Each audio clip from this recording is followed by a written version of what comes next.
아카데미 같은 경우는 저희 강릉 지속가능발전협의회에서 계획을 세웠고요. 그리고 참가자 모집은 강릉 자원봉사센터에서 모집을 해 주셨고, 그리고 저희가 이제 농사 지으러 나갈 부지는 강릉 생태관광협의회에서 부지 마련을 조금 도와주셨습니다. 그리고 요번 도시농부 아카데미는 생태전환마을 내일협동조합에서 진행을 도와주시기로 했습니다. 네, 오늘 첫 강의여서 간단하게 이론 강의를 생태전환마을 내일협동조합에서 진행을 해주실 겁니다. 네, 오늘 오리엔테이션 잘 받으시고 2주 차부터는 제가 알기로는 현장 활동이 진행되는 걸로 알고 있는데요. 그 현장에서 다시 한번 뵀으면 좋겠습니다. 네, 그러면은 이혜리 선생님한테 마이크를 좀 넘기겠습니다. 감사합니다. 네, 장철현 부장님 여는 말 감사드리고요. 네, 제가 오늘 진행을 맡았습니다. 지구를 지키는 도시농부라는 제목으로 오리엔테이션을 좀 진행을 해볼까 해요. 저는 올 1년 동안 여러분들이랑 같이 농사 짓고 도움도 드리고 저도 같이 공부하고 싶은 이혜리라고 하고요. 저만 활동하는 게 아니라 두 분 선생님이 더 계세요. 그래서 간단하게 지금 화면에 보이는 금옥 선생님 한번 인사 말씀 주시기 바랍니다. 네, 함께하게 돼서 너무 반갑고요. 저희도 이제 1년 동안 함께 텃밭에서 즐거운 시간들을 함께 보내면 좋을 것 같고, 큰 것이 아니라 자연 속에서 기쁨을 누리고 행복을 누릴 수 있었으면 좋겠습니다. 반갑습니다. 저는 이금옥입니다.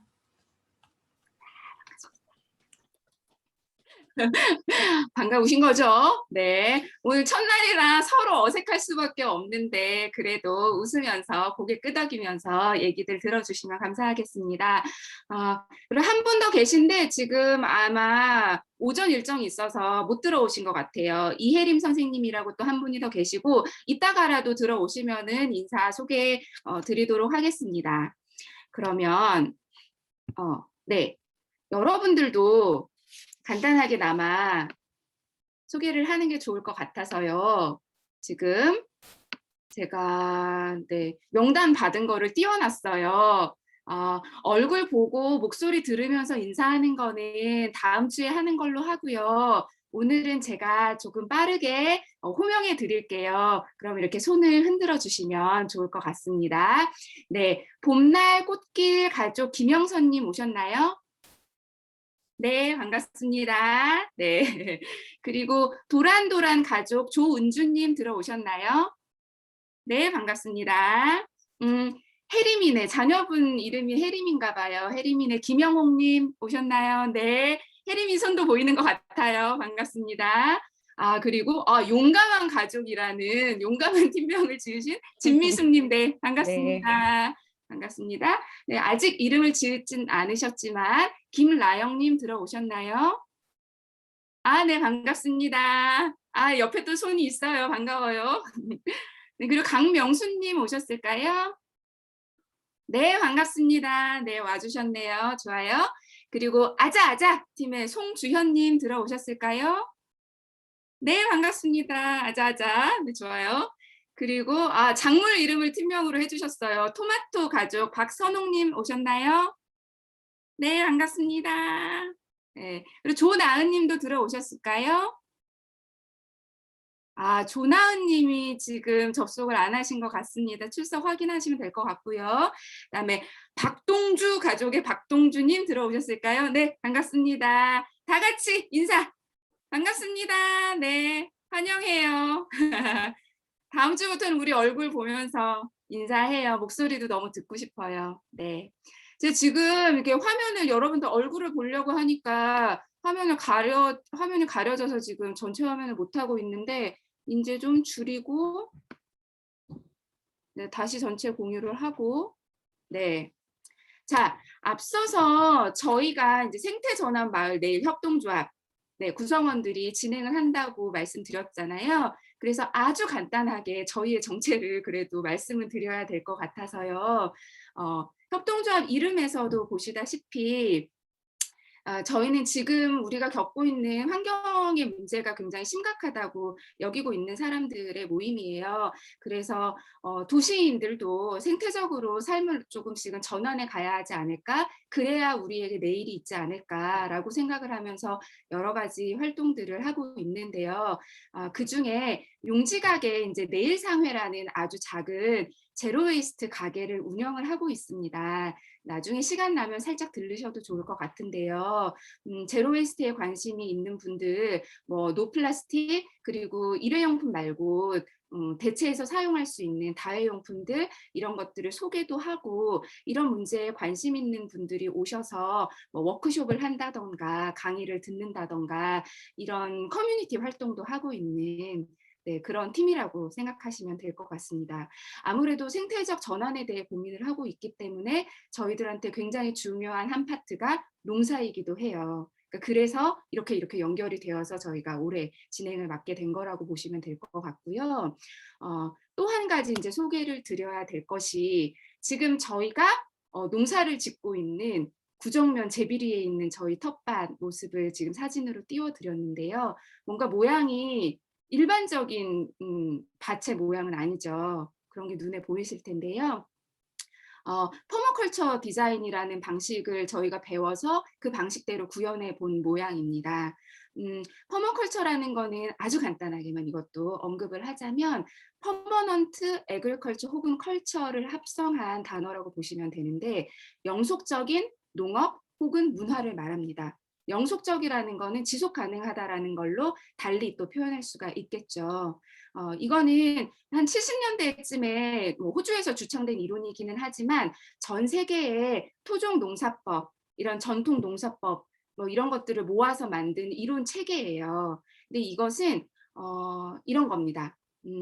자연의 생태계는 인간이 개입하지 않으면 사실 그 자체로 완벽한 순환을 이루잖아요. 그러한 원리를 인간 사회에 좀 모방해 오자, 도입해 보자 그런 방식의 농업 그리고 사회 문화 시스템을 설계하는 것을 말하는 거예요. 그러니까 저희 이제 생태전환 마을 내일 협동조합의 길잡이 3명은 모두 퍼머컬처 디자인 공부를 이제 올해 초까지 했어요. 작년 여름서부터. 근데 여기에는 굉장히 다양한 원리들이 있지만 농사에도 적용할 수 있는 방법들이 조금 있어서 우리는 비록 노지 텃밭에서 농사를 짓는 것은 아니지만 제한된 상자 텃밭에서 농사를 짓는 거지만 활용할 수 있는 방법은 좀 활용해 보려고 하고요. 저희도 이제 갓 교육을 받았기 때문에 베테랑은 아닙니다만 그래서 더욱더 여러분들이 궁금한 점이 있다면 저희도 공부하면서 알려드리면서 이렇게 같이 성장하는 1년이 되었으면 좋겠다고 생각하고요.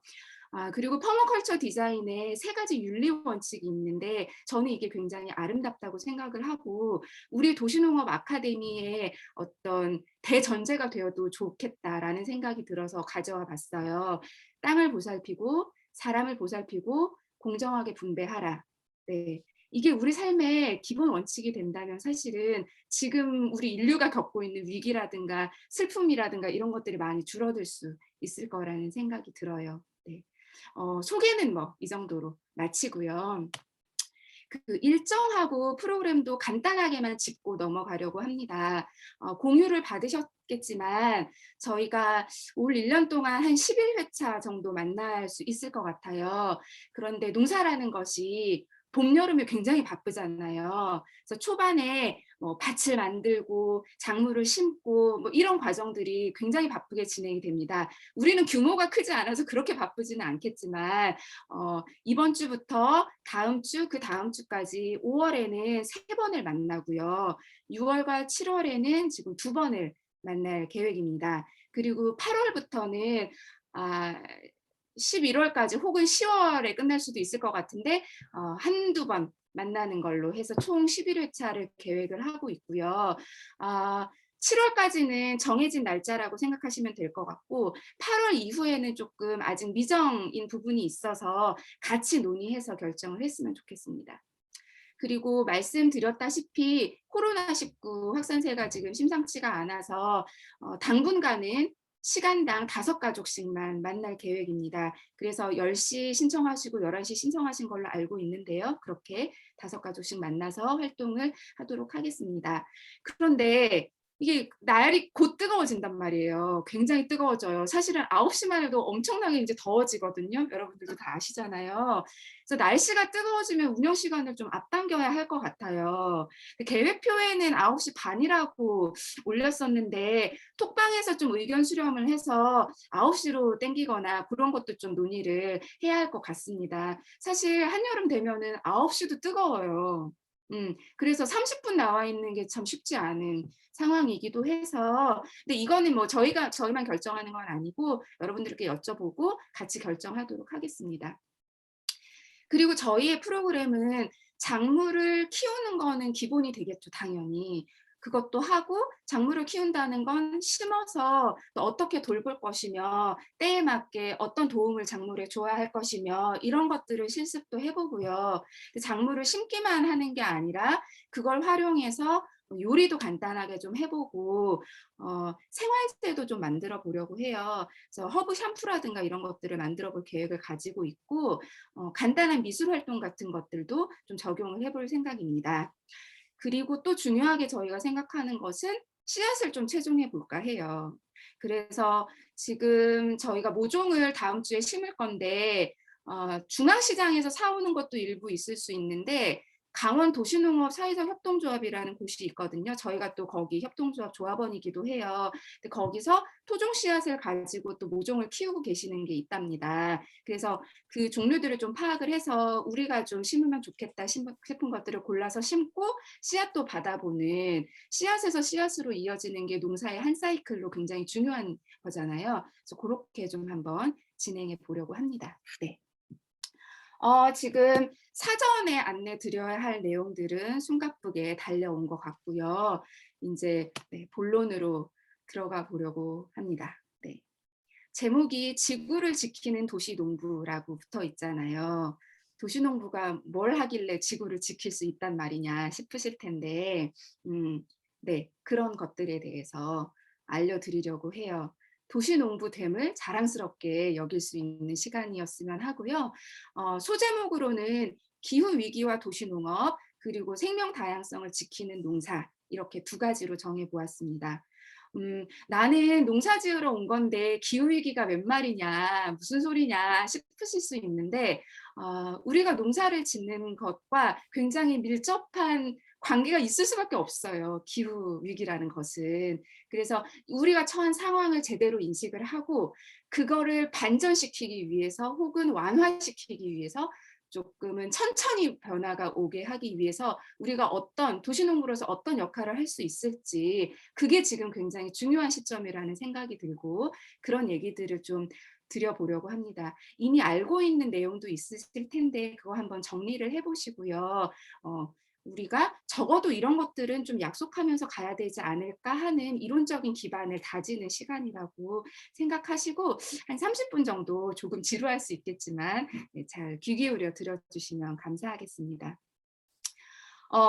이제 저희가 그 설문 좀 작성해 달라고 링크를 보내드린 게 있어요. 그래서 한 7분 정도 작성을 하셨는데 그거를 보니까 참가 동기를 보니까 여러 가지 얘기들을 해주셨는데 가족과 즐거운 경험을 쌓고 싶다. 그리고 작물을 키워서 건강한 식재료를 직접 내가 자급을 해보고 싶다라는 의견도 있고 또 즐거움을 느끼고 싶다. 그리고 뭐 자녀와 관계 회복을 좀 해보고 싶다. 이렇게 식물을 만지면서 다양한 의견들을 주셨어요. 굉장히 좋은 의견들이고 식물 혹은 자연이 우리에게 주는 가치들을 이미 다 잘 알고 계시다. 그리고 잘 선택하셨다. 도시농업을 통해서 그 모든 것들을 다 누리실 수 있을 거다라는 생각이 들고요. 네. 그래서 이제 식물의 힘에 대해서 얘기들을 많이 합니다. 우리가 식물을 집에서 베란다에서도 다 뭔가 키울 거고 마음이 힘들면 산을 간다던가 숲에 간다던가 그 이유가 있는 거잖아요. 식물이 우리한테 주는 효과들이 있는 겁니다. 네. 그래서 지금 제가 식물의 힘, 식물한테 위안을 언제 받았을까, 언제 농사를 좋아하게 됐을까를 떠올렸을 때 굉장히 많은 이미지들이 떠오르지만 그중에도 가장 직관적인 걸 하나 가져와 봤어요. 그냥 보기에도 형태가 되게 예쁘고 귀엽죠. 하트 모양, 완벽한 하트 모양의 네, 어린 잎을 가지고 있는 이 아기 작물이 혹시 뭔지 아실까요? 뭔지 맞추실 수 있을까요? 혹시 나 알겠다 싶으신 분은 채팅창에 답을 적어 주셔도 좋을 것 같아요. 이게 힌트를 드리자면 굉장히 막 아름다운 무엇일 것 같잖아요. 싹을 봤을 때 싹이 너무 예쁘니까. 그런데 이거 굉장히 흔한 작물입니다. 네, 조나은 님 손 드셨어요. 채팅이 들어왔네요. 잠시만요. 아, 네. 콩? 콩? 네. 콩? 잡곡. 네, 콩은 아닙니다, 여러분. 뭘까요?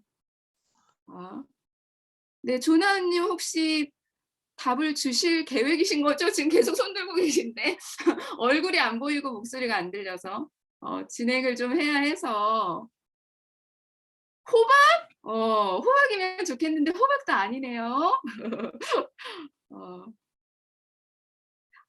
여러분들이 다 모종을 키워보면 참 좋겠어요. 그러면 아기 싹의 이 정말 사랑스러움을 느낄 수 있거든요. 감자, 네, 다양한 의견들이 나오고 있는데 안타깝게도 다 아닙니다. 네, 제가 정답을 발표할게요. 따당, 팥이에요. 팥. 우리가 팥을 진짜 시장에서 마트에서 사다 먹어보기만 했지 아기 팥을 보신 적이 없을 거예요. 그쵸? 저도 제가 이제 한 8년 전인가 30대 중반이 이제 되기 전에 전업농으로 한 2년 정도 살았었거든요. 농사가 너무 지어보고 싶고 나랑 농사랑 맞는지 너무 궁금하고 그런 것들 때문에 그때 처음 씨앗을 뿌려서 작물이 자라는 과정을 봤었는데 팥이 제일 예뻤어요. 네. 그래서 사진으로 담아놨고 여러분들한테도 이렇게 보여드립니다. 그래서 저희가 지금 사실은 갑자기 얘기하다 보니까 너무 신이 나가지고 딴소리를 막 하고 있는데 여러분들한테 콩 모종을 키울 수 있는 기회를 드릴 거거든요, 저희가. 그러면 콩싹도 굉장히 사랑스러워요. 예. 네, 그런 기회를 만들어 드리도록 하겠습니다. 무슨 얘기를 하고 있었냐면요. 식물은 우리한테 많은 걸 준다는 얘기를 하고 있었어요. 자연은 인간에게 많은 걸 줍니다. 우리는 많은 걸 누리고 있어요. 그쵸? 학자들이 정리해서 뭐 이런 효과가 있다고 막 거창하게 얘기들 많이 해요. 근데 이런 거 가져올 필요도 없어요. 우리 모두는 알고 있어요. 그쵸? 근데 저는 이제 뭐 기후위기 이런 거 심각해지면서 요즘 계속 성찰하게 되는 거, 계속 고민하게 되는 게 뭐냐면 식물과 자연은 우리한테 끊임없이 줍니다, 뭔가를. 그런데 우리는 무엇을 하고 있을까? 어떻게 하고 있을까를 굉장히 고민하게 되더라고요. 그래서 이런 고민을 여러분과 나누고 싶었고 도시농부의 역할이 여기에도 있지 않을까라는 말씀을 좀 드리고 싶었어요. 그래서 오늘 이야기 시작은 안타깝게도 기후위기입니다. 기후위기라는 거는 얘기 많이 들어보셨을 텐데 일단 지금 세대를 봤을 때 지구온난화라는 용어에 더 익숙하실 거예요. 대부분 다. 여기 영상을 하나 짧게 보여드릴 건데요. 지금 1900년도부터 지금 날짜가 쭉 가고 있죠. 연도가. 지구의 온도가 얼마나 올라가고 있는지 지구가 얼마나 뜨거워지고 있는지 색깔만 보시면 돼요. 생각하실 필요 없이 눈으로 보시면 됩니다. 이제 여러분들의 태어난 해가 이제 슬슬 지나가고 있죠. 지나갔죠 다. 네. 90년대 넘어가고 있고요. 2000년대입니다.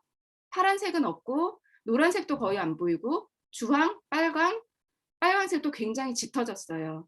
굉장히 직관적으로 보여주고 있죠. 자, 2016년에 멈췄습니다. 이 자료는. 그런데 세계 기상기구인 WMO에서 발표한 자료를 보면 2015년부터 19년까지가 기상 관측 이래 가장 더운 5년이었다고 해요. 1900년부터 2019년까지를 봤을 때 최근 5년이 가장 뜨거운 5년이었다는 겁니다. 뭔가 문제가 발생한 거라고밖에 말할 수 없어요. 그렇죠? 뭐가 문제인지는 잘 모르겠지만 그렇단 말이에요. 여러분들도 2018년인가요? 19년인가요? 정말 저는 제가 고등학교 1학년 때였던 94년이 진짜 지구상 가장 더운 해였다는 걸로 기억을 하는데 그 이후로 가장 더웠던 게 2018년인가 19년인가 기억나실 거예요. 진짜 너무 더워 가지고 '아 인제 더 이상은 지구 온난화 아니구나. 기후 변화도 아니구나. 진짜 기후 위기가 우리의 삶이 되었구나.'라는 걸 정말 그때 뼈저리게 느꼈어요. 그때쯤에 영국 언론 중에 가디언이라고 들어보셨을 건데 가디언지에서 아예 공표를 합니다. 지구 온난화 혹은 기후 변화는 과학적으로 명확한 단어가 아니다. 지금의 위기 상황을 사람들이 좀 더 명확히 알고 과학적으로 좀 더 기사를 쓰기 위해서는 기후 위기라는 용어를 써야 된다라고 공표를 할 정도예요. 그렇게 정말 우리가 피부에 와닿게 문제를 인식한 거는 사실은 2-3년 안의 일인 것 같습니다. 늦은 감은 있지만 그래도 지금이라도 느꼈으니까 뭔가를 해야 될 텐데요. 자, 이것이 기후 위기로 드러난 현상들이에요. 우리가 뉴스를 통해서든 많이 알고 있죠. 자, 맨 위의 사진은 사진만 봤을 때는 굉장히 예뻐요. 저는 이 사진 봤을 때 처음에는 되게 예쁘다. 그런데 실제 상황을 알고서는 굉장히 무서워졌어요. 이게 뭐냐면 그린란드의 썰매개입니다. 썰매개. 썰매개라 함은 하얀 눈밭에서 달려야 하잖아요. 그런데 더 이상 달릴 눈밭이 없는 거예요. 눈밭이 녹아버린 거죠. 빙하가 녹고 있잖아요. 그린란드의 썰매개가 물속을 달리고 있습니다. 이게 우리의 현실이라는 거 한 가지 말씀드리고요. 빙하가 녹고 그리고 영구 동토층에 녹는다는 얘기들도 많이 들으셨을 거예요. 영구 동토층은 1년 내내 얼어 있어야 하는 곳입니다. 그런데 지구의 기온이 너무 올라가면서 평균 기온이 올라가면서 영구 동토층이 녹기 시작했어요. 이게 무슨 말이냐면 그 영구 동토층에 가지고 있던 고대의 바이러스 막 이런 게 있어요. 탄저병균 이런 거 있잖아요. 다 역사 속에 사라져 버렸다고 우리가 생각하는 그런 것들을 갖고 있거든요. 아주 오랫동안 얼어 있었던 얼음이기 때문에. 근데 그게 지금 녹아가고 있다는 소식이 있어요. 그러면 우리가 몰랐던 지금 코로나만이 문제가 아니라 다른 바이러스가 또 줄줄이 생겨날 수 있는 상황에 우리가 처해 있습니다. 그리고 아래쪽을 보면 산불, 산불은 뭐 강원도 사람들로서 우리는 거의 매년 조마조마하면서 이 시기, 봄 시기 특히 지나가고 있는데 이 사진은 아마존의 산불입니다. 아마존, 호주, 그리고 캘리포니아 산불 이런 거 몇 달씩 지속되고 있다는 거를 해외 언론을 통해서 다들 알고 계실 거예요. 그런데 이게 정말 무서운 거는 뭐냐면 나무가 탄소 흡수원이잖아요. 굉장히 중요한 탄소 흡수원이고 기후 위기에서는 탄소 배출을 줄여야 된다는 얘기가 계속 나오고 있잖아요. 탄소 배출을 줄여야 되고 나무를 많이 심고 숲을 가꾸고 이래서 지금 배출된 탄소를 흡수해야 되는데 산불이 난다는 건 뭐죠? 흡수할 수 있는 나무가 없어진다는 거. 그리고 불이 나면 또 탄소가 배출이 되죠. 그러니까 계속 악순환의 고리로 갈 수밖에 없는 상황. 인 거예요. 뉴스를 볼 때 호주에 불이 나네. 우리나라는 불이 안 나서 다행이다. 이게 아닌 상황이라는 거예요. 그리고 또 한 가지 짚을 것은 브라질 아마존에 지금 불이 작년에도 몇 달 동안 났었는데 이것은 자연적인 불이 난 게 아니고요. 농민들이 불을 지른 겁니다. 농민들이 불을 왜 질렀냐? 고기를 많이 먹잖아요. 전 세계적으로 육식을 많이 하잖아요.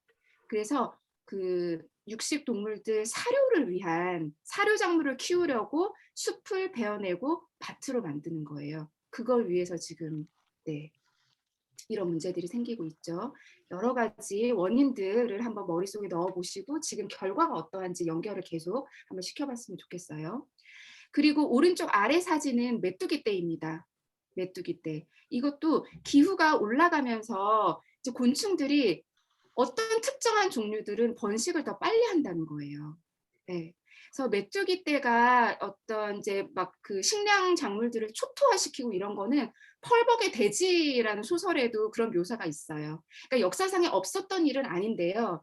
이게 점점 심각해지고 있다라는 게 문제인 거고 이게 단순히 지금 이제 딱 보면은 어떤 아프리카 주민이 서 있잖아요. 이게 아프리카만의 문제일까를 생각해 보면 자, 식량의 위기가 오죠. 아프리카 사람들이 기후로 인한 식량으로 인한 난민이 되죠. 그러면 또 전 세계적인 문제가 될 수 있습니다. 그래서 지금 계속해서 말씀드리는 게 기후 위기라는 거는 전 세계가 겪고 있는 것이고 식량의 문제로도 직결이 될 수 있는 것이고 그래서 이게 우리나라는 뭐 좀 덜한 것 같아, 괜찮은 것 같아 라고 맘 놓을 수 있는 것은 아니고 전 지구적인 문제고 다 연결이 돼 있기 때문에 우리가 모두 다 어떻게 대응할지 고민을 해야 된다라는 말씀을 드리는 거고 오른쪽 위에 사진은 딱 보니까 서울시 사진이잖아요. 작년에 나온 겁니다.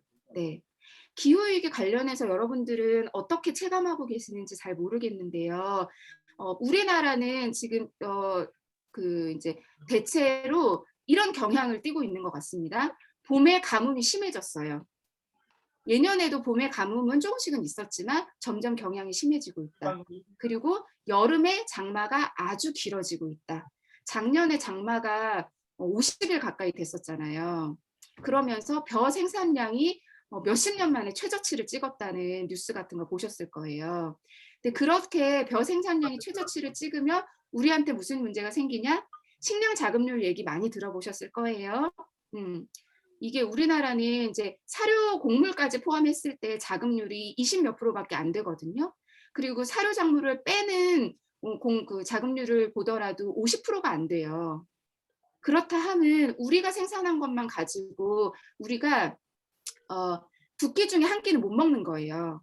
무조건 수입을 해야 되거든요. 우리나라는 굉장히 좀 취약한 체계를 가지고 있어요. 그런데 기후위기가 심각해져서 쌀을 수출하던 나라들이 밀을 수출하던 나라들이 수출을 더 이상 안 한다고 생각해 봅시다. 그러면 당장 먹거리의 문제가 우리에게 다가오는 거거든요. 네. 그리고 우리나라는 가을 태풍이 또 많이 오기 시작했죠.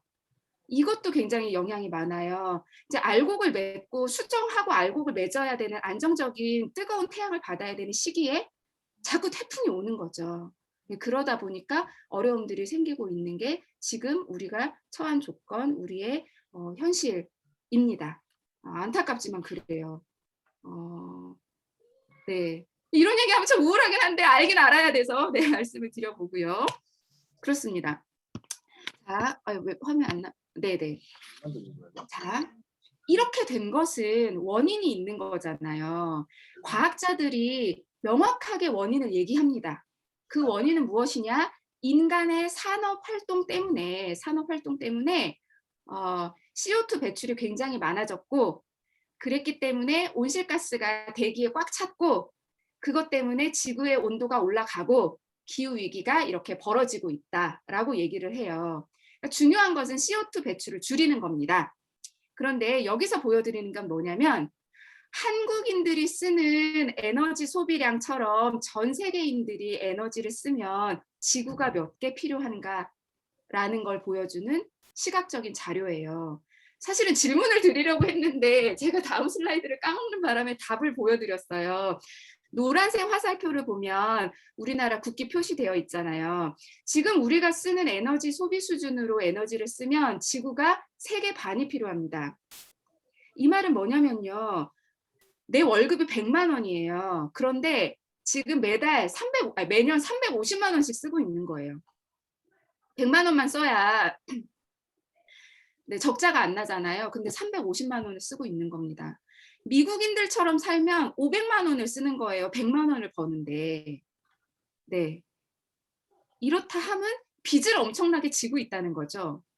네. 우리는 지구에 엄청난 빚을 지고 있고 빚을 지면 반드시 후과가 있기 마련이잖아요. 그 후과가 바로 아까 설명드렸던 지금 기후위기, 우리가 겪고 있는 어떤 변화들이라고 보시면 될 것 같아요. 맨 아래에 보면 화살표, 노란 화살표 하나 더 있잖아요. 전 세계 평균을 낸 겁니다. 그랬을 때는 지금 지구가 1.7개가 필요한 상황이에요. 네. 지금 CO2 배출을 줄여야 하는데 그래서 제가 자료 조사를 좀 해봤는데 그 에너지를 줄여야 하는데 얼마나 줄여야 하냐면요. 1960년대 후반 수준으로 줄여야 한다고 하더라고요. 네. 1960년대 후반에 한국 사람들의 생활상을 한번 살펴보시면 네. 쉽지는 않겠지만 그 정도로 줄여야 사실은 우리는 좀 불편해질 수 있으나 지구의 지속 가능성은 담보할 수 있다라는 네, 자료가 있습니다. 어떡하죠? 잘해봐야죠, 같이. 네. 그리고 기후위기 관련해서는 마지막 자료입니다. 조금 관심이 있으시다면 이런 얘기들 들어보셨을 텐데요. 뭐 지구 온도를 1.5도까지만 올려야 된다는 둥, 2도까지 올려야 된다는 둥, 그걸 넘으면 안 된다는 둥, 이런 얘기들 뉴스에서 좀 보셨을 거예요.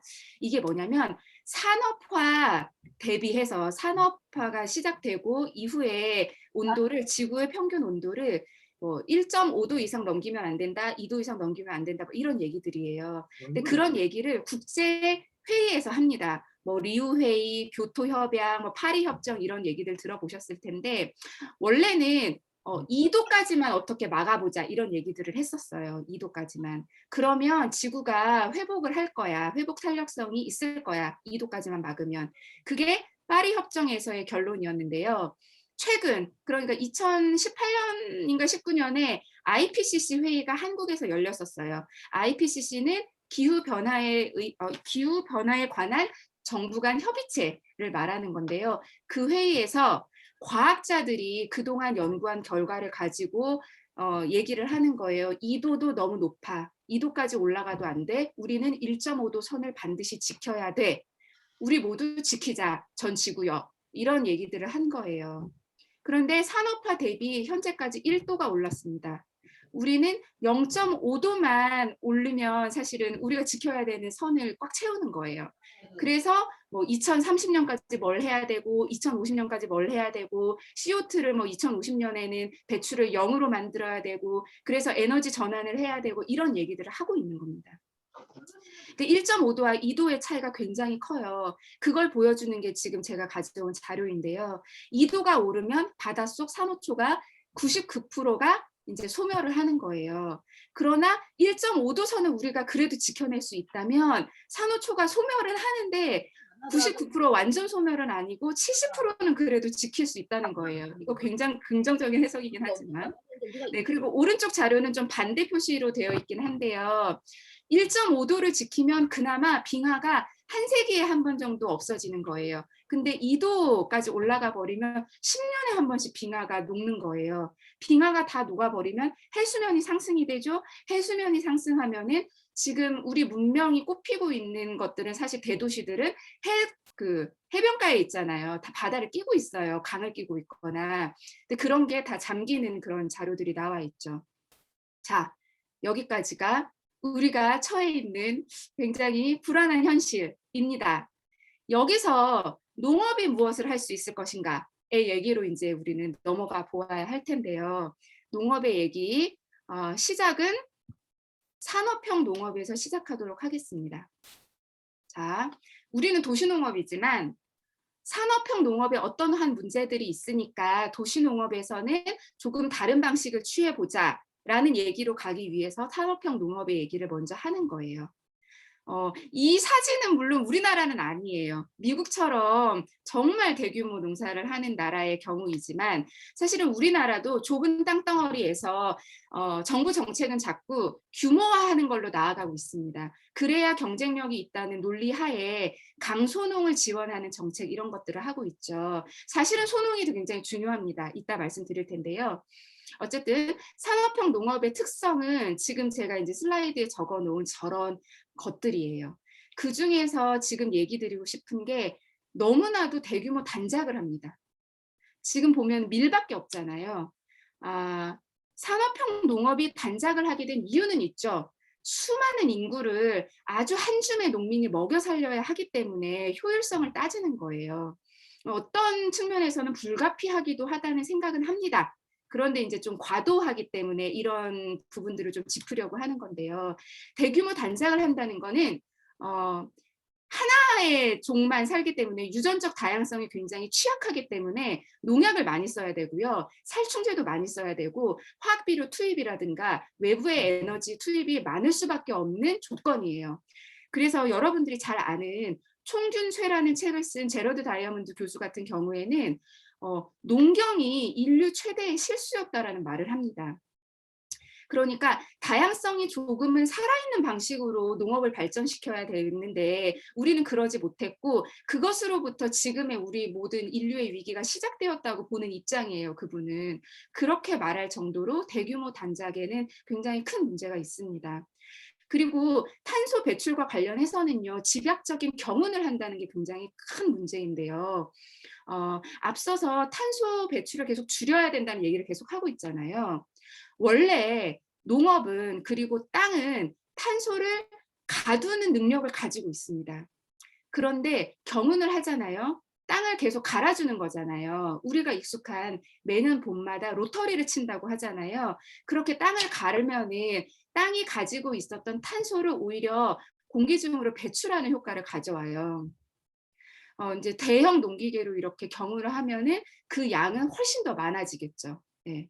그런 심각한 문제를 가지고 있고 뭐 합성 비료 많이 쓰는 문제 관계에서 농업 용수가 사실은 담수의 70%를 사용하고 있거든요. 그래서 지하수를 또 너무 지금 관정이 말라가고 이래서 물이 없다 막 이런 것도 뉴스에 종종 나오는데 뭐 그런 문제도 심각하지만 아까 보셨듯이 아마존의 산림이 불타는 이유 사료작물 생산을 위해서 산림을 파괴하고 있고 그래서 탄소를 흡수할 수 있는 나무를 자꾸 없애고 숲을 없애고 흙을 계속 괴롭히고 지금 이러고 있어요. 산업형 농업에서는 불가피한 측면이 있다고 하지만 지금은 좀 과도하다. 예, 이런 말씀을 좀 드려보고요.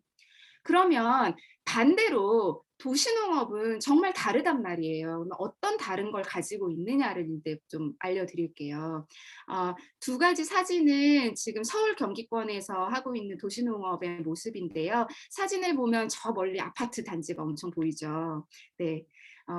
네, 도시농업은 굉장히 단순합니다. 도시의 다양한 공간을 활용해서 농사를 짓는 걸 말을 해요. 근데 왼쪽은 노지 텃밭, 아마 주말 농장 형태의 도시 농업인 것 같고요. 오른쪽은 왼쪽에 비하면 굉장히 소박하지만 네. 뭡니까? 옥상 텃밭이에요. 상자 텃밭을 놓고 옥상에서 이렇게 텃밭을 하고 있죠. 도시 농업은 도시의 어떤 문제들을 해결하고 싶어서 도입이 된 거예요. 우리나라 같은 경우에는 2004년에 시작이 되었는데요. 전통적인 이제 공동체 문화가 사라지고 점점 사는 게 각박해지고 힘들어지고 도시화가 되면서 초록색은 점점 찾아보기 어려워지고 그러면서 나타나는 수많은 문제들을 우리가 알잖아요. 학교 폭력도 점점 심해지고 있고 중대한 범죄들도 예전에는 꿈꾸지 못했던 그런 범죄들도 많이 늘어나고 있고 노인들이 점점 1인 가구들은 많아지는데 돌봄을 받지 못한다던가 복지에 구멍이 생긴다던가 이런 도시에 심각한 문제들이 생기면서 그걸 좀 다른 것으로 해결해 보자. 농업이 해결해 줄 수 있지 않을까 해서 시작된 게 도시농업이에요. 도시농업의 굉장히 중요한 의미는 농업의 다원적인 가치를 도시에서도 구현한다는 겁니다. 농업의 가장 중요한 존재 의의는 물론 식량 생산일 것이겠지만 그 외에도 굉장히 중요한 가치들이 있어요. 그게 생물 다양성을 보존하는 것, 그리고 기후를 또 조절을 합니다. 논이 있으면 주변보다 온도가 여름에 한 5도 정도 낮아진다고 하거든요. 식물은 증산작용을 하고 물을 내뿜어요. 시원하게 하죠. 그리고 열기는 가둡니다. 그러면서 기후 조절을 해요. 그런데 도시에는 아파트밖에 없으니까 열섬 현상 이런 거 우리 잘 알고 있잖아요. 그리고 대기 정화도 해줍니다. 우리가 왜 공기 정화 식물을 그렇게 봄마다 집에 사들이겠어요. 네, 이건 식물의 힘입니다. 그리고 농업은 토양을 보존해요. 이게 또 굉장히 중요합니다. 흙은 언제나 풀이, 작물이, 식물이 심어져 있어야 해요. 흙은 우리 눈에는 그냥 뭐 흙인가 보다 하지만 그 안에 우주가 있다고 할 정도로 어마어마한 생태계입니다. 미생물이 있고요. 흙 안에도 공기가 있고 물이 있고 합니다. 예. 그 안에서 많은 것들이 살아가면서 사실은 작물도 식물도 살 수가 있는 거예요. 우리가 거름을 주면 그 거름을 식물이 바로 먹는 게 아니에요. 미생물들이 분해를 하면 그 미량 원소를 식물의 뿌리로 흡수를 하는 거고 그리고 식물은 이산화탄소를 가져와서 햇빛을 가져와서 광합성을 하고 그리고 산소를 뿜어내면서 우리한테 굉장히 중요한 식량뿐만이 아니라 중요한 역할들을 하고 있는 거죠. 그런데 이제 식물이 가져가는 영양분의 대부분은 토양에서도 표토, 겉흙의 대부분이 있고요. 그리고 토양 생태계에서 중요한 부분을 차지하고 있어요, 표토가. 그런데 이제 풀이 하다못해 잡초라도 그 표토를 뿌리로 잡고 있지 않으면 벌거숭이 흙이면 바람이 불면 엄청나게 날아가죠. 그리고 비가 오면 또 엄청나게 유실이 되죠. 이렇게 돼요. 그러니까 그렇게 되면은 '흙이 다시 생기겠지.'라고 생각할 수 있잖아요, 우리는. 그런데 흙은 시간의 축적입니다, 여러분. 시간의 축적. 무슨 말이냐면 바위가 흙이 될 때까지 어마어마한 시간이 들잖아요. 그쵸? 흙을 이루는 건 그런 미네랄 광물도 있지만 동물의 사체도 있죠. 그리고 식물의 사체도 있습니다. 얘네들이 죽었을 때 흙으로 들어갔을 때 뭐 미생물들이 엄청나게 분해를 하고 또 숲에서는 뭐 버섯이 분해를 하고 그러면서 흙이 만들어지는 거예요. 어마어마한 시간이 드는 일이에요. 그래서 이런 얘기를 하더라고요. 흙을 1cm 만드는데 100년의 시간이 걸린다. 그렇기 때문에 토양을 보존하는 건 정말 우리의 생명을 지키는 것만큼 중요한 일이에요. 네. 그 흙이 식물을 작물을 키워내기 때문이거든요. 그 역할을 농업이 하는 거고 도시농업이 할 수 있는 겁니다. 도시에 콘크리트밖에 없잖아요. 그런데 우리가 하다못해 상자 텃밭이라도 하나 만들어서 흙을 채워 넣고 작물을 키우는 거예요. 그리고 도시에 이제 공동체 텃밭을 만들고 농장을 만드는 게 굉장히 중요한 일입니다. 토양이 너무 중요해서 좀 길게 말씀을 드렸고요. 거기에 따라오는 게 뭐 공동체 문화라든가 이 사진만 보더라도 사람들이 어울려 있잖아요. 같이 뭔가 만들어 먹기도 할 수 있고 나는 이걸 땄는데 너는 어떠니 대화라도 한번 할 수 있고요. 그리고 여러분들이 도시농업을 선택한 것처럼 정서 함양, 여가 지원, 뭐 우리가 하고 있는 교육 또 복지까지 굉장히 많은 역할들을 할 수가 있습니다. 이걸 인천 도시농업 네트워크에서 그 도표로 정리한 거예요. 지금까지 말씀드린 것들 플러스 알파가 포함되어 있죠. 네. 도시농업은 도시의 문제를 바꾸고 싶어서 생겨난 것이기 때문에 기본적으로 생태농업이 있을 수밖에 없습니다. 네. 전 세계의 모든 도시농업은 생태농업이에요. 세 가지 정도 의미가 있을 텐데 하나는 도시를 바꾼다는 거예요. 계속 말씀드리고 있다시피 도시를 바꿔내는 역할을 도시농업이 하고 있습니다. 공동체를 살리고 또 환경을 복원하는 역할을 하죠. 그리고 생태적인 삶으로의 전환이 지금 우리 모두에게 필요한데 그게 도시농업에서는 가능합니다. 도시는 순환이 끊어져 있는 공간이잖아요. 생산이라는 건 거의 없고 소비만 하고 쓰레기만 만들어내고 있다는 거예요. 그런데 농업을 하면 도시농업을 하면은 이 관계들을 그나마 회복할 수 있고 도시민들도 생산자로서의 감각을 가져갈 수 있습니다. 그래서 3번으로 연결이 되는데요. 도시농업을 하다 보면은 농업을 오히려 이해하게 되고 우리 농업을 지원하고 싶은 마음이 막 생겨나게 돼요. 작물을 키우다 보면은 얘가 얼마나 자라는데 시간이 많이 들고 정성이 많이 들고 날씨의 영향을 얼마나 많이 받고 그리고 이제 때깔 좋은 마트에서 볼 수 있는 그런 것들은 건강한 농법을 통해서는 나올 수 없다라는 거를 몸으로 느낍니다. 그러다 보면 유기농 하고 있는 농부를 한 명이라도 더 지원하고 싶고 유기농은 아니더라도 로컬에 있는 농민들을 지원하고 싶고 그리고 뭐 농민들이 어렵다고 하면은 내 손으로 찾아서 또 한 뭐 5kg라도 감자 5kg라도 10kg라도 더 팔아주고 싶은 마음이 생겨요. 이게 굉장히 중요해요. 이런 감각이 없는 도시민들은 그런 생각을 못 하거든요. 못 하는데 도시 농부는 소비자의 언어로 농민의 이야기를 대신할 수 있는 그런 귀한 존재들이에요. 여러분들이 올해 도시농업을 통해서 그런 귀한 존재로 다시 태어날 수 있을 거라고 생각합니다. 물론 지금도 그런 분들이 오셨을 거라고 생각은 해요. 좀 더 우리 더 멋있는 사람들이 멋있는 도시농부가 되면 좋겠고요. 아래쪽에 있는 이미지는 왼쪽은 영국의 도시농업, 얼란먼트라는 형태의 도시농업입니다. 굉장히 많은 것들이 어우러서 져서 자라고 있죠. 네, 그걸 보여드리고 싶은 거고요. 오른쪽은 미국의 도시농업 형태입니다. 그 중에서도 시애틀에 굉장히 유명한 피패치라는 주말 농장의 모습이에요. 보면 굉장히 다양한 작물이 있어요. 뭐 뭔지 우리가 맞출 필요는 없고요. 다양한 것들이 섞여 있다. 이게 중요한 겁니다. 자연에는 한 가지만은 뭐 살고 있거나 이런 자연은 발견할 수 없어요. 자연은 모든 게 섞여 있어요. 유전적인 다양성이 굉장히 중요하다는 거죠. 그래야 안정적으로 건강한 생태계가 이루어질 수 있다는 거. 그걸 우리의 도시 농업에서도 만들어내야 된다는 거 계속 좀 강조해서 말씀드리고 싶습니다. 자, 다시 비교해 보면 네, 산업형 농업은 하나만 있죠, 하나만.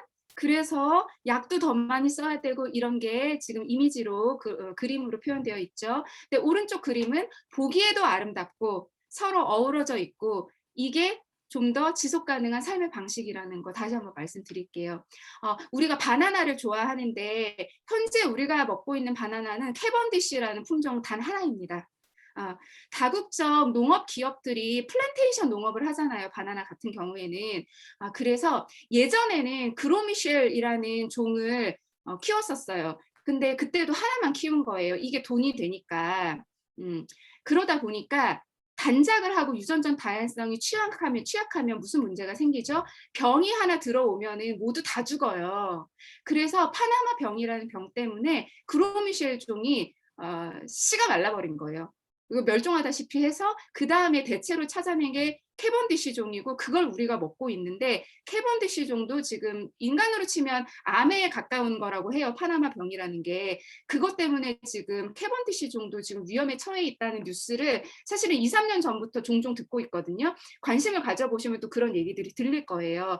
근데 그런 거에서 벗어나려면 어떻게 해야 되냐면 한 가지 종만 키우는 게 아니에요. 다양한 종을, 다양한 식물을, 다양한 작물을 섞어서 농사를 지으면 그런 위기는 여기선 찾아오지 않아요. 어떤 식물이 어떤 벌레나 어떤 바이러스에 취약하더라도 다른 식물이 있기 때문에 나머지 생태계는 지속이 될 수 있는 거거든요. 그런 원리입니다. 이것도 네, 간단하게만 말씀드릴게요. 산업형 농업이 있을 수밖에 없는 이유에 대해서 어쨌든 한 줌의 농민이 대다수의 사람들을 먹여 살려야 되기 때문에 불가피한 측면이 있다고 말씀드렸잖아요. 우리나라만 해도 농민은 5%에 불과해요. 인구의 5%가 95%를 먹여 살려야 하기 때문에 어느 정도의 규모는 필요할 수밖에 없을 거예요. 그런데 지금 이 자료를 보면 가족농, 소농도 굉장히 중요하다라는 걸 알 수가 있는데 왼쪽이 산업농이고 오른쪽이 가족농 혹은 소농을 말합니다. 일단 숫자만 보더라도 오른쪽이 훨씬 크잖아요. 이 중에 제가 말씀드릴 건 뭐냐면 첫 번째 보면은 그 생산해내는 작물의 다양성, 종류를 봤을 때 산업농이 생산하는 종류보다 가족농이 생산하는 종류가 훨씬 많다는 겁니다.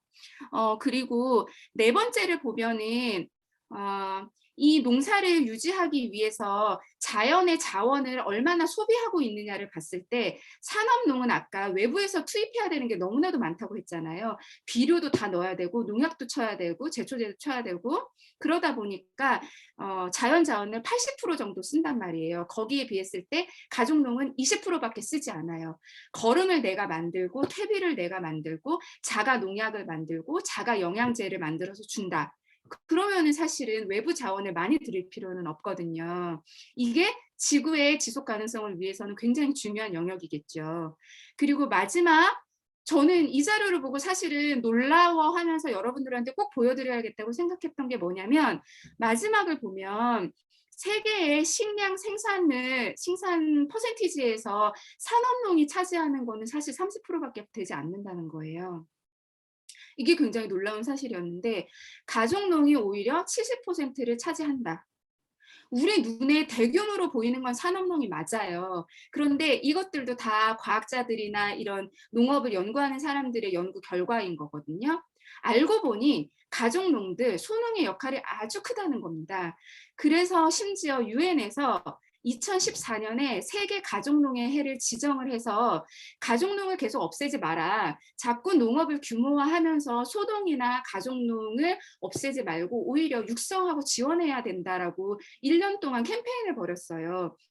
유엔이 할 일 없어서 그러지는 않았을 거거든요. 가족농이 없어지면 얼마나 우리 식량 체계에 위험이 오는지 그리고 지구의 환경에 부담을 주게 될지 이런 것들이 연구 결과로 나와 있기 때문에 그런 캠페인을 벌였던 겁니다. 가족농과 소농은 그만큼 중요한 거고요.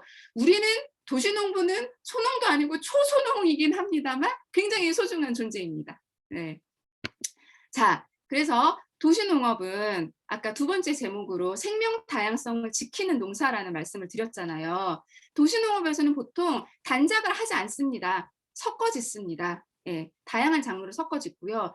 화학비료 안 쓰죠. 직접 만든 퇴비나 거름을 씁니다. 그리고 공간이 작아서 그렇기도 하고요. 좀 더 자연과 연결되고 싶은 사람들이 도시농업을 많이 선택하기 때문에 살충제, 제초제 이런 거는 안 주죠. 그런데 농사를 짓다 보면 벌레가 내가 먹을 거 안 남기고 진짜 싸그리 먹을 때는 진짜 약치고 싶어요. 그런 마음이 들 때 뭔가 이제 뭐 유기농 뭐 약재를 쓸 수도 있겠지만 도움을 주는 뭐 100% 벌레를 다 죽이는 건 아니지만 100% 벌레 죽이면은 문제 생겨요. 생태계에서는 누구나 다 역할을 할 바가 있기 때문에 100% 죽이지는 않더라도 지금 생겨 있는 벌레나 뭐 이런 좀 심한 문제들을 해결할 수 있는 뭐 이제 영양제들이라든가 천연 농약 같은 거는 우리가 조금씩 만들어 쓸 수 있거든요. 그런 것들을 한번 같이 해보도록 하겠습니다. 그리고 산업농에서는 F1 종자라고 매년 사서 써야 하는 종자를 써요. 이게 이제 다국적인 종자 기업들이 자기들이 이제 돈을 벌기 위해서 장난을 쳐놓은 겁니다. 씨앗에.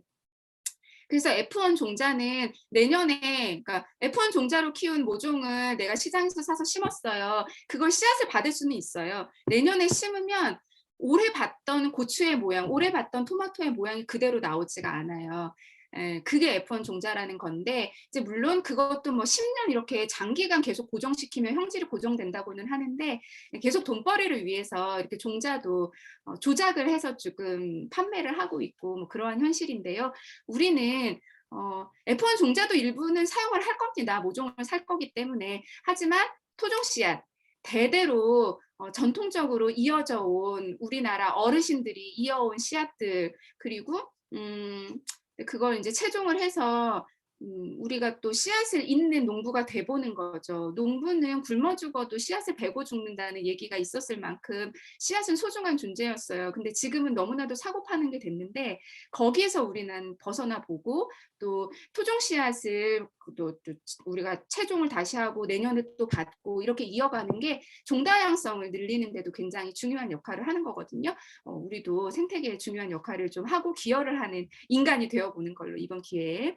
그리고 단작에서는 우리가 키우고자 하는 작물만 소중한 거예요. 나머지는 소중하지 않은 거예요. 흙 속의 생태계도 중요하지 않고 뭐 풀도 중요하지 않고 그래서 비닐을 쳐버리죠. 풀 관리가 너무 힘들어요. 그건 저도 잘 알고 지금도 고생하고 있는데 우리는 규모도 굉장히 작고 하니까 비닐 같은 건 쓰지 않고요. 비닐을 쓰지 않으면 플라스틱 쓰레기가 나오지 않는 거니까 생태적인 거고요. 또 흙도 숨을 쉴 수가 있는 거잖아요. 그러니까 건강한 농법이 되는 겁니다. 이렇게 할 거고요. 자, 생명 다양성을 지키는 농사라는 측면에서 또 중요한 게 지금 왼쪽을 보시면 우리가 종묘상에서 씨앗을 사면 이런 씨앗들을 보실 겁니다. 코팅된 종자예요. 여러분 이게 자연의 종자라고 생각하시면 안 돼요. 이거는 코팅을 한 게 영양제, 살충제를 코팅한 거예요. 종묘상에서는 자기들이 판 씨앗에 문제가 있으면 안 되잖아요. 그러다 보니 벌레도 좀 덜 먹어야겠고 좀 잘 자라야겠고 이래서 뭐 여러 가지로 코팅을 합니다. 하지만 지금 가운데 이제 초록색 펄 들어간 것 같은 게 제가 보기에는 오이 씨앗 같아요. 근데 자연의 오이 씨앗은 오른쪽입니다. 여러분들 오이 먹으면은 가운데 있는 게 다 씨앗이잖아요. 우리는 초록색일 때 먹지만 노각으로 노랄 때까지 익히면은 종자를 채종해서 내년에도 또 심을 수가 있거든요. 근데 종자는 이렇게 화려하지 않아요. 원래 자연의 종자는 색깔은 다양하지만. 그런데 지금 살충제로 코팅한다고 말씀드렸잖아요. 이거랑 관계가 있는 게 뭐냐면 벌이 죽어요. 종자에 코팅을 하고 살충제로 코팅을 하다 보니 그리고 농업에서 살충제를 쓰다 보니 벌이 없어지면요. 아, 벌이 그냥 없어지는구나. 벌 불쌍하다가 아니에요. 왼쪽 사진은 벌이 있을 때. 자, 벌의 역할은 뭐죠? 수정을 합니다. 꽃가루 바지를 해요.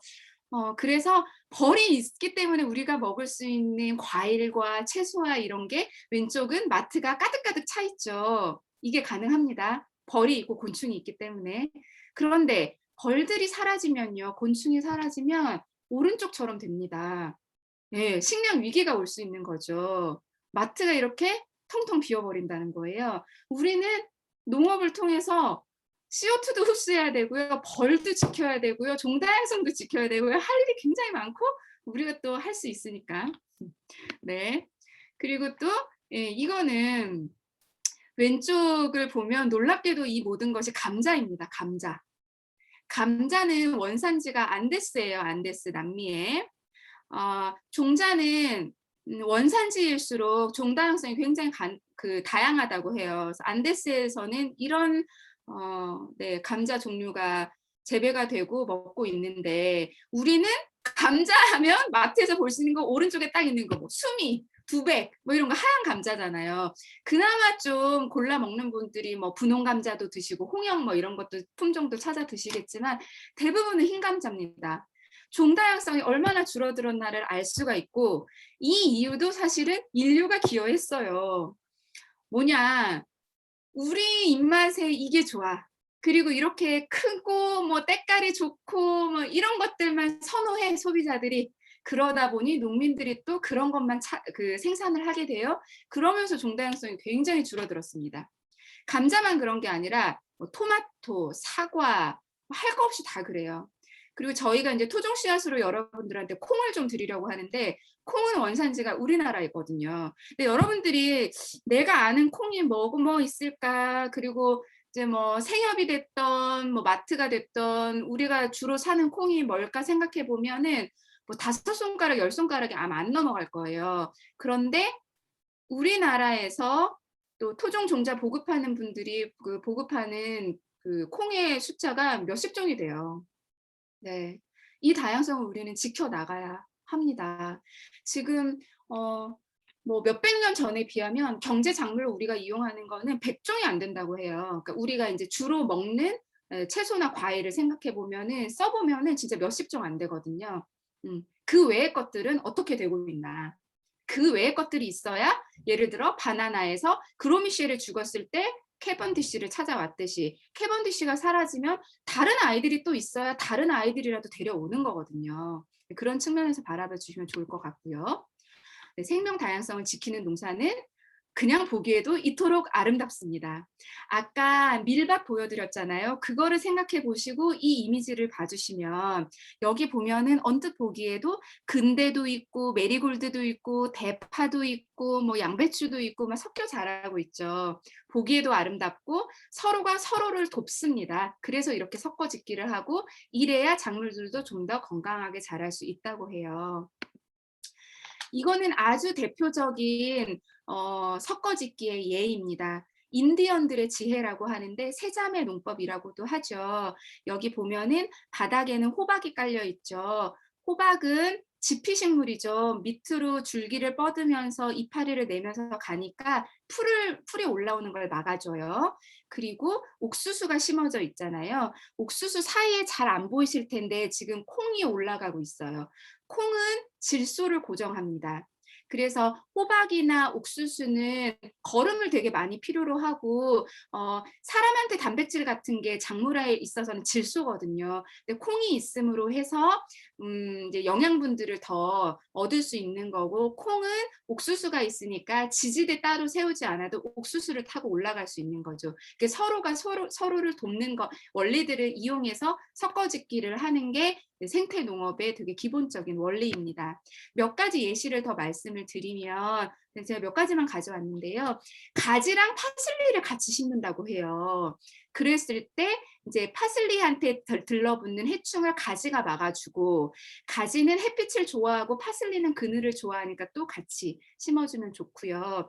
네, 세 번째 보면은 우리가 토마토를 심을 분들이 많기 때문에 토마토 옆에 바질을 같이 심어줄 건데요.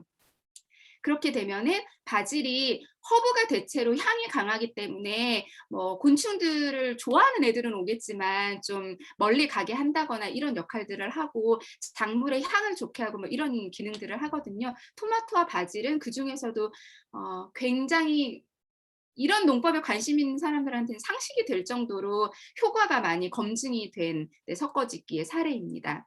온실 흰가루병을 주기도 한다고 하고요. 그리고 토마토랑 한련화를 지금 심어놨는데 한련화도 그런 역할들을 하고 진딧물을 막아주기도 하고 또 메리골드 같은 경우에는 뭐 뿌리 혹선충을 막아준다던가 이런 역할을 해서 그거 같은 경우에는 저희가 여러분들이 선택하지 않더라도 좀 심을 수 있도록 준비를 할 계획이에요.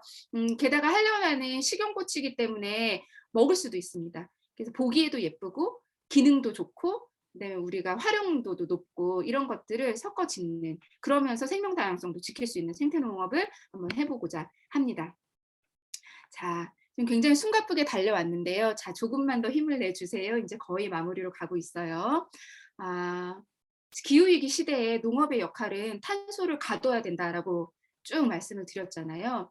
탄소를 가두는 농법이라고 해서 탄소 농법에 대한 관심이 높아지고 있고 인기가 많아요. 얘기도 많이 되고 있어요. 그런데 그게 별게 없어요.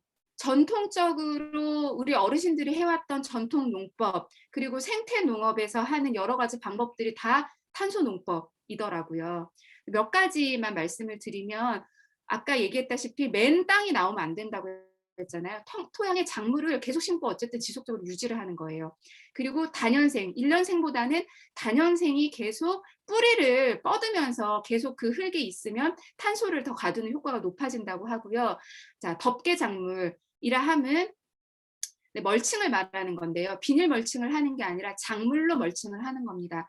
흙을 드러내지 않는 것 같은 맥락의 얘기를 벌써 3번째 하고 있죠. 그게 얼마나 중요한지 강조가 되는 건데요. 그리고 경운하지 않는다. 흙을 경운함으로써 가둬져 있던 탄소가 공기 중으로 배출된다고 했잖아요. 그리고 흙 속의 생태계가 파괴되는 거기 때문에 경운을 하지 않는 건 굉장히 중요합니다. 그리고 다양성도 중요하고 화학물질을 쓰지 않는 것, 이 모든 것들 생태 농업이 그대로 탄소 농업이기도 한 겁니다. 네. 그래서 우리는 지금까지 이제 제가 뒤로 갈수록 시간이 생각보다 걸려서 말이 굉장히 빨라졌는데 같은 얘기를 반복한 거예요, 결국은. 지금 보여드린 요 내용들을 우리의 농사에도 적용을 할 거고 그렇게 진행을 하면서 아름다움도 지키고 지구도 지키는 도시농업을 한번 여러분들과 같이 해보고자 합니다. 네, 도시농부 선언문이라는 게 있어요.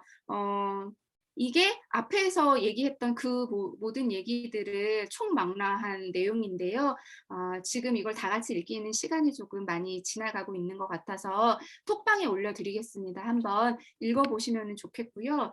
맨 마지막 줄을 보면 저는 도시농부 선언문을 보면서 되게 가슴이 뛰더라고요. 도시가 우리의 텃밭이래잖아요. 얼마나 넓은 공간이 우리의 텃밭이 될 수 있는가. 네, 도시를 경작하자. 이게 2017년에 서울시에서 도시농부들과 같이 선언했던 도시농부 선언문이라는 거고 이거의 기초는 베를린에서 경작 선언문이라는 걸 발표했었는데 거기서 이제 뼈대를 따와서 도시농업의 가치를 담아서 만든 선언문입니다. 꼭 한번 읽어보시기를 권해드리고요. 자, 이제 굉장히 중요한 순서인데요. 네. 굉장히 떨리는 순간이 왔습니다. 이게 뭐냐면요. 제가 지금 여러분들 얼굴을 봐야 될 것 같아서 잠시만요. 네. 이제 그 화면으로 좀 다 와주세요. 와주시고. 네. 지금 요게 그 경포에 있는 우리가 농사를 지을 공간입니다. 이 상자 텃밭 플랜터를 하나씩 배정을 해 드릴 거예요.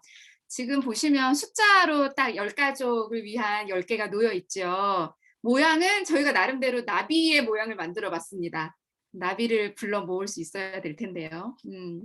그래서 이걸 어떻게 하겠어요? 어떻게 해야 공정할까요? 사다리를 타려고 합니다. 네. 사다리처럼 공정한 게 없겠죠, 여러분?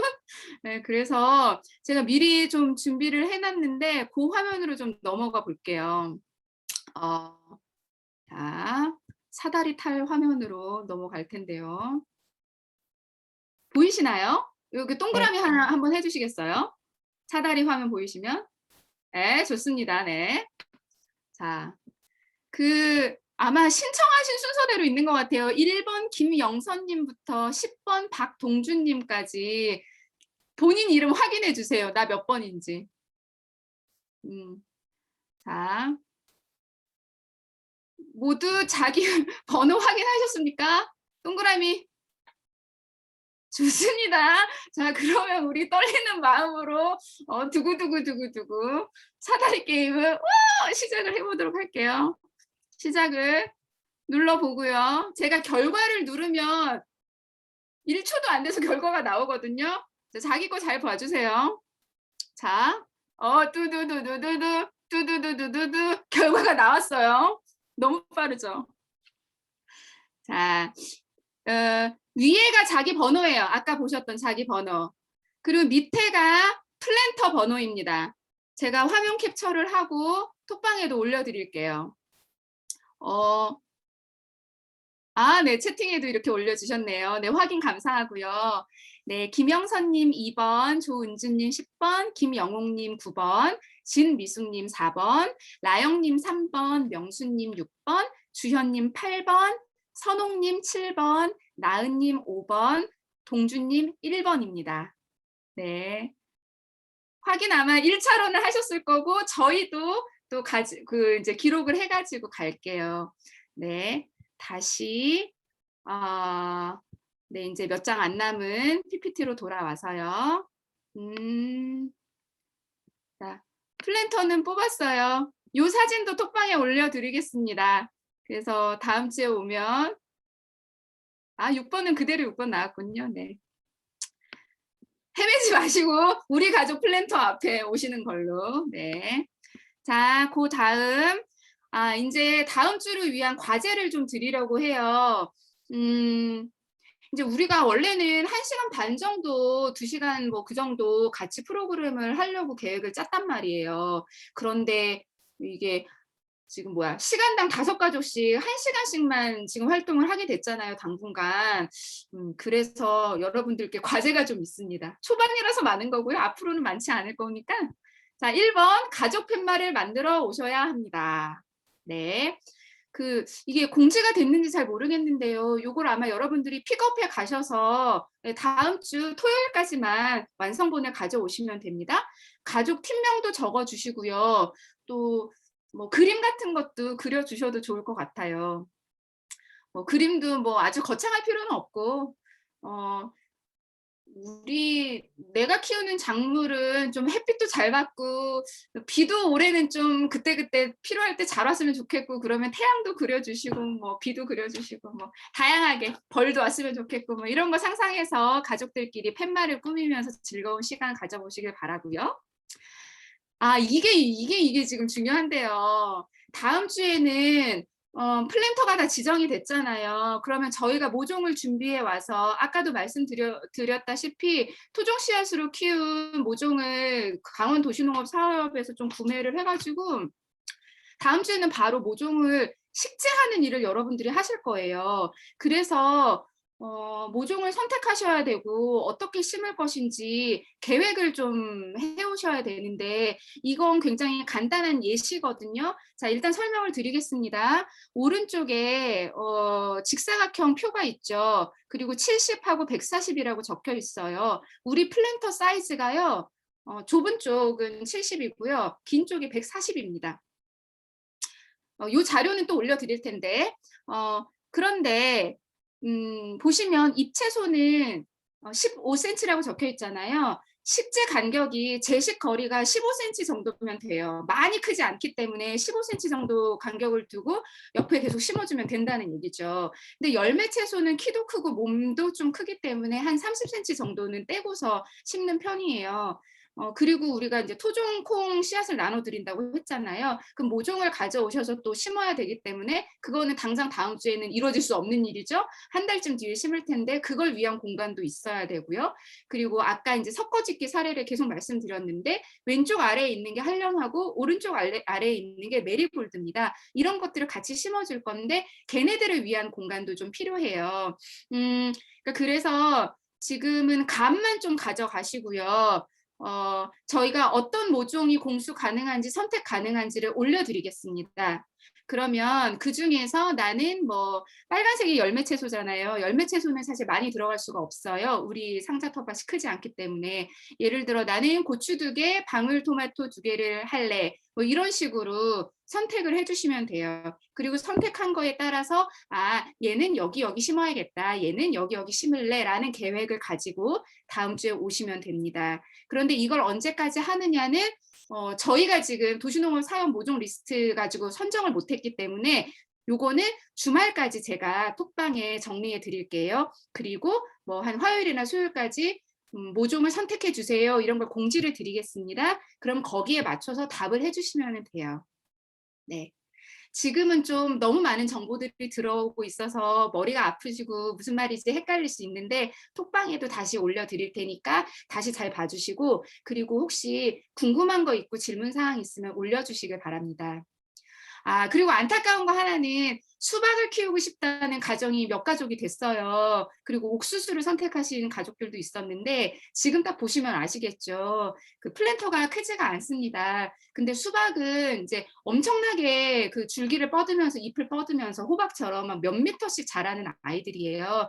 그래서 사실은 주말 농장에도 잘 심지 않아요. 남의 이제 구역에 침범을 할 수가 있기 때문에. 그래서 플랜터에 키우기는 조금 어렵다는 거. 그리고 옥수수는 보통 2줄 이상으로 심어야 그 풍매화기 때문에 그 2줄 이상으로 심어야 바람이 불면서 이제 그 수정을 할 수가 있고 열매가 맺히는데 네, 플랜터에서 키우기는 좀 쉽지가 않아요. 그래서 수박을 심고 싶고 옥수수를 심고 싶으신 분들은 정말 주말 농장을 꼭 하셔야 해요. 올해는 이렇게 플랜터로 하지만 노지로 진출을 꿈꿔보면서 여러 가지 정보와 지식을 많이 얻어가시면 좋을 것 같습니다. 자, 그다음에 텃밭 돌봄 일지라는 거를 이제 작성을 하셔야 해요. 이게 여러분들한테 자원봉사 시간이 주어진다고 얘기를 들었거든요. 그거를 받기 위한 아마 증빙 자료로서 이게 필요하다고 들었는데요. 여기 보면은 가족명에 참여한 분들의 이름을 모두 넣어 달라고 부탁드리는 이유가 자원봉사 점수 때문이라고 합니다. 그리고 날씨를 좀 적어 주시고요. 뭐 맑았다, 흐렸다, 그리고 내가 갔을 때 혹은 뭐 그날 뭐 온도가 어땠다 이런 것들을 기록해 주시면 강릉에서 농사 짓기 위한 일련의 데이터가 쌓이는 거거든요. 그래서 같이 참여해 주시면 좋겠고, 언제 가서 언제 돌봤는지 이런 거 당연히 날짜 일시 해 주시고요. 그다음에 이게 수정 전 내용인 것 같은데 돌봄 혹은 관찰 내용을 적어주시면 돼요. 설명이 밑에 있는데요. 텃밭에 갔어요. 내 플랜터에 갔어요. 작물에 지난주에는 보이지 않았던, 2주 전에는 보이지 않았던 변화가 있다면 적어주시고요. 그리고 내 눈에 띄는 장면들이 있다면 적어주시면 됩니다. 뭐 7점 무당벌레가 생겼어. 뭐 이런 거 있잖아요. 뭐든 좋습니다. 적어주시고요. 그리고 오늘 한 일이라는 질문에는 우리 가족이 무엇을 했는지 텃밭에 와서 뭐 토마토 곁순을 제거했는지 혹은 예쁘다 예쁘다 뭐 얘기를 해주고 격려를 해주고 갔는지 잘 자라라 해주고 갈 수도 있고, 또 작물을 두고서 가족끼리 대화를 할 수도 있잖아요. 그런 얘기들을 적어주셔도 좋습니다. 그리고 관찰 사진을 올려주시면 됩니다. 돌봄 일지는 이렇게 작성하시면 되고요. 자, 이제 정말 마지막인데요. 네, 정말 마지막입니다. 제가 농사를 짓던 시절 저의 농사 일지 맨 앞 페이지에 적혀 있었던 시도 아니고 어디서 인터넷에서 흘러다니는 글을 봤는데요. 이것으로 충분하다. 발에는 흙을, 손에는 연장을, 우리는 주로 호미일 겁니다. 혹은 맨손. 눈에는 꽃을, 귀에는 새소리를, 코에는 풀냄새를, 입에는 미소를, 가슴에는 노래를, 피부에는 땀을, 마음에는 바람을. 듣기만 해도 되게 평온해지잖아요. 농사가 물론 늘 평온한 것만은 아닙니다만 이것으로 충분한 도시농업 함께 즐겁게 해 나갔으면 좋겠습니다. 네, 지금 제가 사실은 11시 반을 예상했는데 20분에 끝났기 때문에 선빵했다. 네, 여기까지고요. 저는 그러면은 여기서 마무리 지으면은 될 것 같아요. 1시간 반 동안 참여 잘 해주셔서 너무너무 감사드리고요. 네, 박수 다 같이 들어주신 여러분들도 박수. 준비하느라 고생한 저도 박수 감사합니다. 네, 다음 주에 5월 15일 10시 팀 다섯 가족 네, 그 현장에서 만나 뵙기로 할 거고 과제 잘 해주시고 중간에 톡방에서 체크는 드리도록 하겠습니다. 네, 저는 여기까지고 혹시 장철원 부장님 네, 마무리 말씀해 주실 거 있으면 네, 마감해 주시면 될 것 같아요. 네. 1시간 반 동안 그 좋은 강의해 주신 이혜리 선생님한테 다시 한번 박수 부탁드립니다. 네, 오늘 들으신 것처럼 땅이랑 토종 종자 이런 것들이 왜 필요한지 많이 들으셨죠? 오늘은 조금 기초적인 이론을 이혜리 선생님이 그 알기 쉽게 설명을 잘해 주신 것 같고요. 네, 다음 주부터는 그 현장에서 직접 그 몸으로 같이 움직이면서 활동을 이어갔으면 좋겠습니다. 다음 주에도 그 시간 잘 맞추셔 가지고 현장에서 뵙도록 하겠습니다. 고생하셨습니다. 네, 회의 종료하도록 하겠습니다. 다음 주에 뵐게요. 네.